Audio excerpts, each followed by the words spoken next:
നാടകീയമായ നീക്കങ്ങൾക്കൊടുവിൽ കൂത്താട്ടുകുളം നഗരസഭാ ചെയർപേഴ്സണായി CPM വിമതയായ കലാരാജ് വിജയിച്ചിരിക്കുന്നു. അതിന്റെ ദൃശ്യങ്ങളിലേക്കും അവിടെ നിന്നുള്ള പ്രതികരണങ്ങളിലേക്കുമാണ് ആദ്യം പോകുന്നത്.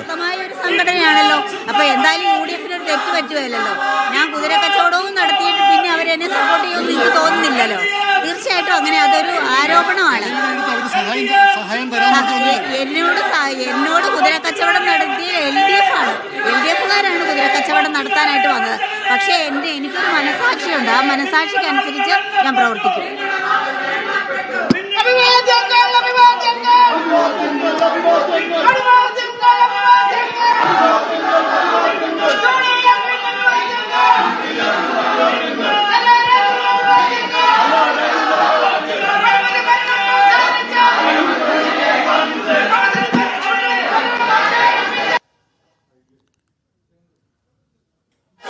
കോട്ടയത്തെ കൂത്താട്ടുകുളം നഗരസഭയിൽ നാടകീയമായ നീക്കങ്ങൾ കൊടുക്കാൻ CPM വിമത വിജയിച്ചിരിക്കുന്നു. ചെയർപേഴ്സണായി കലാരാജു തെരഞ്ഞെടുക്കപ്പെടുകയും ചെയ്തിരിക്കുന്നു.